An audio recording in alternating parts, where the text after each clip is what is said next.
When I was 15, I went to my first party and ended up losing my first time to a random girl. Soon after, I found out she was pregnant. She wanted to terminate, but when my parents found out, they were against it, and they ended up convincing her to keep the pregnancy, and in exchange, we agreed to pay her for it, let her sign away her rights, and never bother her again about the matter. And that's what happened after my twin boys were born. She signed away her parental rights, we paid her, and we never bothered her again. We were well off, so I had a nanny, and it never hindered my education. In college, when I was 22, I met my now wife, Hannah, who was 20 at the time. I instantly fell in love with her.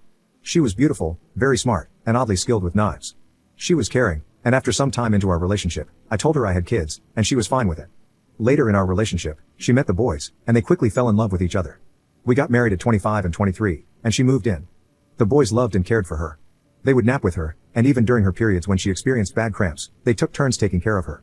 They would give her lots of kisses and hugs, and I was truly happy to see my three favorite people getting along. I'm a pale man with white hair, and my boys favored that, while my wife is a dark-skinned woman. Once, my wife dropped off the boys, kissed them, and their classmates picked on them for having a dark-skinned mom. In retaliation, they claimed she was their nanny. We discussed it, and my wife chose never to accompany them to school again. My wife has always dreamed of taking a trip with her kids, a dream she's had since childhood when she went on such trips with her parents. She told me about it, and we went together to visit the place first. She hadn't seen it in a long time and wanted to make sure it looked the same as she remembered. Additionally, she wanted to avoid any trust issues since the last time she suggested a place she used to love, we ended up in an X-rated place for disabled people. She was even more excited to take the boys, and she made matching clothes for them, with the boys helping her. 5 months ago, I celebrated my 7-year wedding anniversary with my wife and posted about it. It was great until one of my kids' classmates found it and showed it to the rest of their class. As a result, my boys started getting picked on for having a dark-skinned mom. They were lashing out at my wife, saying very racist and disrespectful things to her. 2 months later, I received a call from a woman claiming to be the mother of my children, and surely enough, it was true. We'll call her Bella. She came back, expressing a desire to check up on the boys and see how they were doing. I talked to my wife about this, and she thought it would be good for the boys to meet their biological mom. They met, and a month later, my wife's trip was approaching. The boys suggested that Bella come along, but there were only 4 tickets. This trip had been planned and booked 3 years prior, making it difficult to accommodate a 5th person since most of the events had sold out tickets. My older son suggested that Bella come instead of my wife since it's a family trip.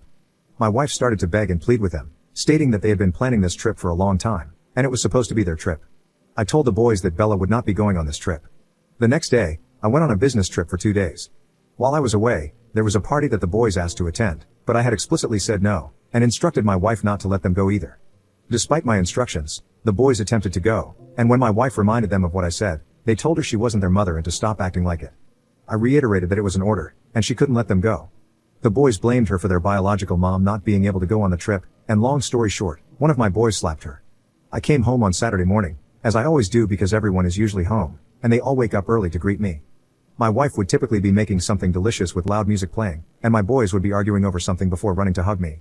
This time, when I came home, the house was quiet, and no one was downstairs. I went to check on the boys, and they were in a bad mood. I then found my wife in bed, just laying there. I later found out what happened, scolded the boys, and canceled the trip. They begged and pleaded with me and apologized to my wife. She said there was no need to cancel the trip since I had spent so much money on it.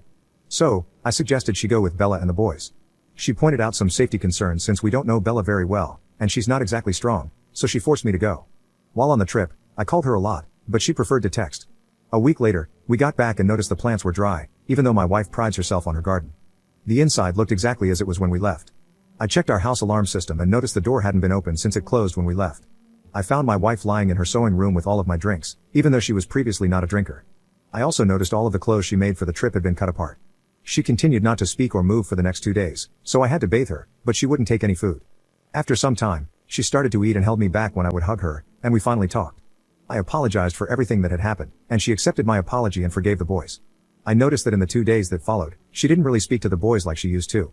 She hadn't hugged them, kissed them, or made any cute comments about how much she loved them. A Friday also passed, and she usually has game nights, but she hasn't. I confronted her, and she told me she wasn't their mother, and her job was to make sure they were taken care of, and she wasn't hurting them in any way. It has been like that since. The house is quiet, our relationship is back to normal, and she's affectionate towards me and everything, but she's not like that with the kids. A backstory about my wife: she has always wanted kids. She specifically wanted only 2 kids because she didn't want to drive a minivan. Before we got married, we talked about having kids, and she told me she didn't want any since she already had 2 boys. I asked twice after that because I make enough, and we have a 6-bedroom house, so it wouldn't be a problem. But she gave me the same answer, telling me she already has 2 kids. Today, she told me she wanted a baby.